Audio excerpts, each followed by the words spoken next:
पुढे जाऊया आता। अध्यक्ष महोदय, सभागृहातल्या कामकाजा संदर्भामध्ये थोडी चर्चा होतीये।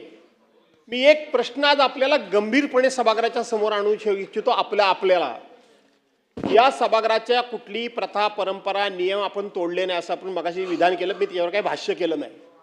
अध्यक्ष महोदय, आजचा जो प्रश्न आहे 1 नंबरला प्रश्न हा 2 दिवसापूर्वी प्रश्नावलीमध्ये आलेला प्रश्न होता। आज हा 1 नंबरला का आला?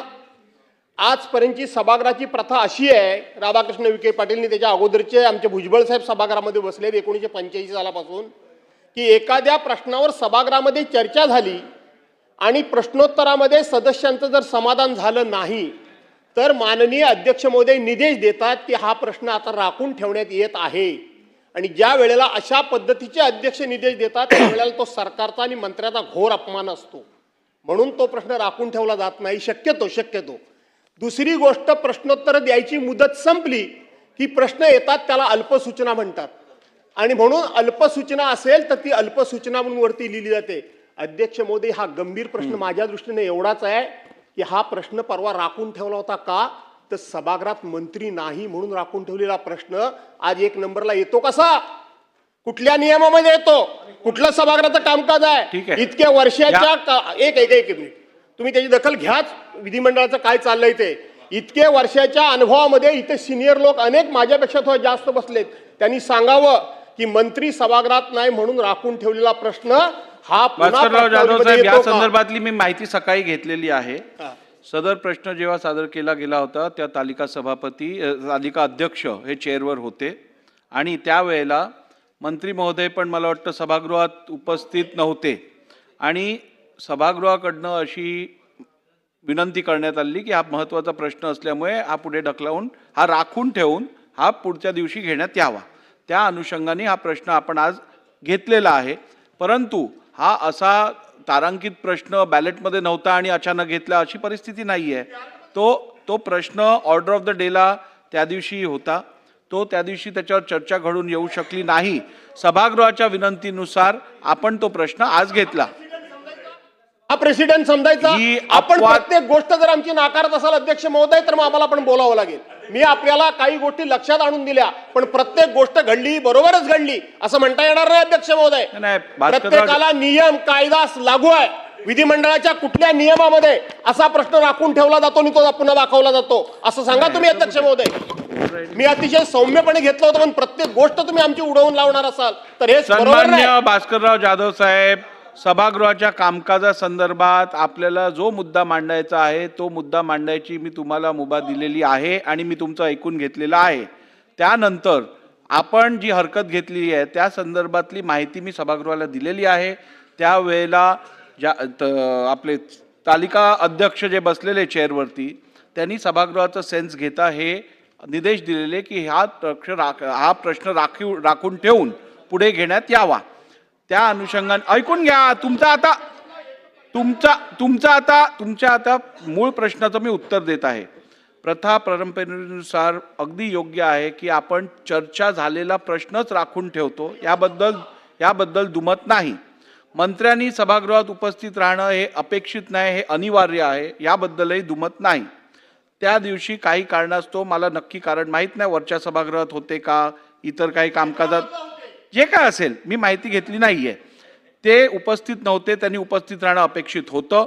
सभागृहाला या प्रश्नावरती चर्चा घडवून आणायची होती आणि म्हणून सभागृहाच्या विनंतीनुसार तालिका अध्यक्षांनी तो निर्णय घेतलेला, परंतु त्या निर्णयाशी मी संपूर्णपणे सहमत नसलो तरी सभागृहाचा सेन्स लक्षात घेता मी तो प्रश्न आज घ्यायची परवानगी दिलेली आहे आणि अध्यक्षांकडे काही ओव्हररायडिंग अधिकार आहेत आणि त्याच्या अनुषंगाने मला वाटतं एखाद्या प्रश्नावरती सकारात्मक चर्चा जर सभागृहात होणार असेल तर मला वाटत नाही एखाद्या अपवादात्मक परिस्थितीत आपण त्याला परवानगी दिली तर काय चुकीचं आहे।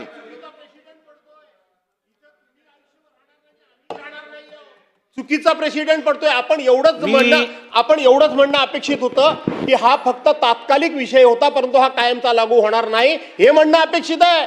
अध्यक्षांना अधिकार दिलेत, अध्यक्षांना सुद्धा विधिमंडळ नियम लागू आहे। मी ज्या वेळेला आपल्याला या विषयाचं स्पष्टीकरण दिलं त्यावेळेला मी आपल्याला सांगितलं एक अपवाद म्हणून याला परवानगी दिलेली आहे, मी 3दा सांगितलंय। आपण रेकॉर्ड तपासा. 3दा मी अपवाद म्हणून सांगितलं. नम्रपणे चला. सांगतो भास्करराव जाधव साहेब ठीक आहे. सन्मान्य अध्यक्ष महोदय, देवळाली नाशिक विधानसभा मतदारसंघातील प्रस्तावित शासकीय अभियांत्रिकी महाविद्यालयासाठी माझ्या विधानसभा क्षेत्रातील मौजे सय्यद पिंपरी येथे 20 एकर इतका शासकीय भूखंड उपलब्ध आहे व शासकीय शैक्षणिक वर्ष 2023-24 मध्ये महाराष्ट्र राज्यात पदविका अभ्यासक्रमाच्या 26.25% जागा तसेच पदवी अभ्यासक्रमाच्या 25.19% जागा रिक्त आहेत. तर नाशिक विभागात पदविका अभ्यासक्रमाच्या 29.10% जागा तसेच पदवी अभ्यासक्रमाच्या 27.73 जागा रिक्त आहेत. नाशिक विभागात गेल्या दशकात ऑटोमोबाईल, ऑटोमेशन, दूरसंचार, बांधकाम, वीज निर्मिती, वस्त्रोद्योग इत्यादी क्षेत्रांमध्ये मोठा औद्योगिक विस्तार झाला आहे. सन्मान्य अध्यक्ष महोदय, सध्या सेमीकंडक्टर उत्पादन, ऊर्जा निर्मिती, IT हब आणि उत्पादन सुविधा इत्यादी सारख्या आगामी प्रकल्प या क्षेत्राकडे उद्योगांना आकर्षित करत आहेत. याकरिता नाशिक जिल्ह्यात असलेल्या औद्योगिक क्षेत्राकरिता अभियांत्रिकी अभ्यासक्रमातील मनुष्यबळाची आवश्यकता आहे. ही वस्तुस्थिती आहे. ठीक आहे. या विषयावरील चला, थोडक्यात प्रस्ताव वाचा. एवढं सप्टेंबर लांब लचक नाही चालणार. थोडक्यात वाचा. झालंय शेवटचे 2-3 चला. महिने. या विषयावरील प्रस्ताव सप्टेंबर 2024 रोजी तंत्र संचालक यांच्याकडून प्रधान सचिव उच्च तंत्र व यांना मान्यतेकरिता सादर करण्यात आला होता, परंतु सदर प्रस्तावास मान्यता देण्याबाबत असहमती दर्शवण्यात आली. सदर प्रस्तावास पुनः मान्यता होण्याचे अनुषंगाने उपरोक्त बाबींचा विचार करता शासनास विनंती करण्यात येते की नाशिक येथील देवळाली परिसरात प्रस्तावित नवीन शासकीय अभियांत्रिकी महाविद्यालय स्थापन करण्याच्या दृष्टीने धोरणात्मक निर्णय विशेष बाब म्हणून शासन स्तरावरून घेण्यात यावा.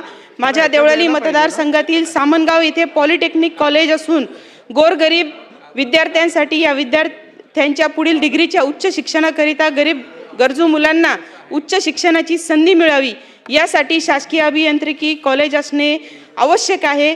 शासन अशा महाविद्यालयास मान्यता का देत नाही असा प्रश्न म्हणून या औचित्याच्या निमित्ताने या शासनास मी विनंती करीत आहे. धन्यवाद. चला पुढे कोण आहे? तुकाराम कातेजी. यादी स्क्रीनवर दिसते आहे, त्याच्यात तुमचा नंबर कितवा आहे तुम्हाला समजणार.